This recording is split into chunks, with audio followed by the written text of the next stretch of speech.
Najnowsze informacje z ABC News. Taryfy Trumpa i zwolnienia dla elektroniki.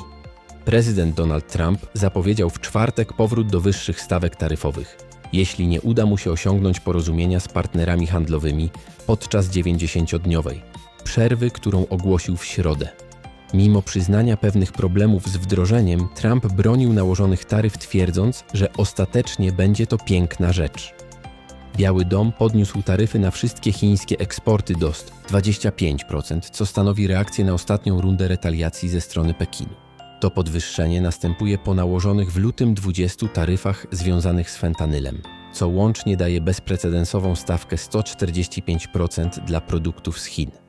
Jednocześnie administracja wprowadziła istotne zwolnienia z nowych taryf dla telefonów, komputerów i chipów elektronicznych. Ta decyzja może znacząco wpłynąć na globalną gospodarkę i relacje handlowe między USA a Chinami w nadchodzących miesiącach. Chiny.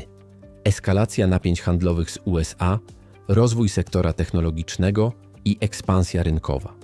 W ostatnich dniach Chiny podniosły dodatkowe cła na import z USA z 84% do 125%, odpowiadając na wcześniejsze decyzje administracji prezydenta Trumpa, która nałożyła łącznie 145% dodatkowych taryf na chińskie towary. Ministerstwo Finansów Chin zapowiedziało, że zignoruje kolejne podwyżki ceł ze strony USA, argumentując, że przy obecnym poziomie taryf amerykańskie produkty nie znajdą nabywców na chińskim rynku. W odpowiedzi na napięcia handlowe, firmy żeglugowe ograniczają pojemność na trasach Chiny i USA, co prowadzi do spadku stawek frachtowych na tych trasach, podczas gdy stawki do Europy, Ameryki Południowej i Azji rosną.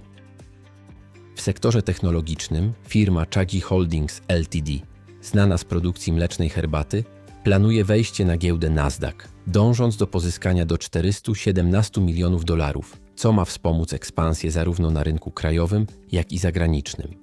W międzyczasie prezydent Xi Jinping zapowiedział wizyty państwowe w 3 krajach Azji Południowo-Wschodniej, co może wpłynąć na wzmocnienie regionalnych więzi gospodarczych.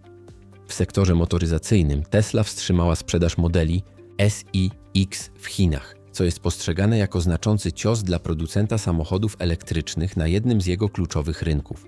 Dodatkowo chińscy eksperci podkreślają, że rozwój technologii interfejsu mózg-komputer BCI staje się priorytetem, co może zrewolucjonizować opiekę zdrowotną w kraju.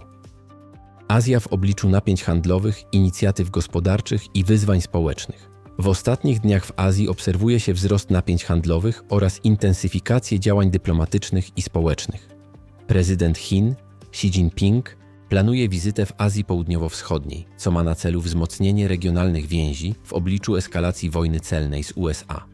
W odpowiedzi na amerykańskie taryfy, firma Apple przetransportowała 600 ton iPhone'ów z Indii, starając się uniknąć dodatkowych opłat. Eksporterzy z Bangladeszu obawiają się skutków zamknięcia przez Indię kluczowej trasy towarowej, co może wpłynąć na handel w regionie.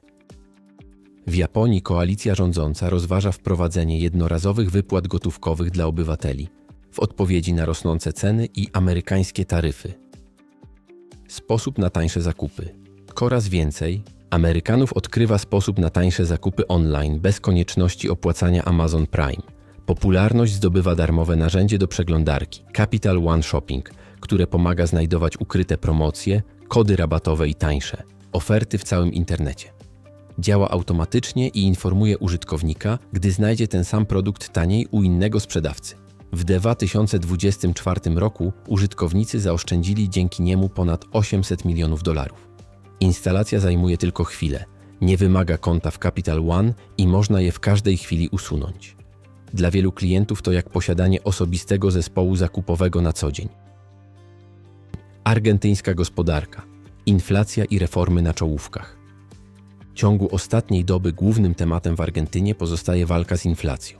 Rząd prezydenta Javiera Milei kontynuuje wdrażanie kontrowersyjnych reform gospodarczych mających na celu stabilizację ekonomiczną kraju. Nowe dane wskazują na spadek miesięcznej inflacji, co może sugerować skuteczność podjętych działań. Jednakże społeczeństwo odczuwa skutki cięć budżetowych, co prowadzi do protestów i niezadowolenia społecznego. Równocześnie rząd negocjuje z Międzynarodowym Funduszem Walutowym w sprawie restrukturyzacji zadłużenia. Eksperci podkreślają, że choć krótkoterminowe wskaźniki są obiecujące, długoterminowy sukces zależy od utrzymania reform i stabilności politycznej. W międzyczasie opozycja krytykuje rząd za brak transparentności i dialogu społecznego. Międzynarodowi inwestorzy obserwują sytuację z ostrożnym optymizmem, oczekując na dalsze sygnały poprawy.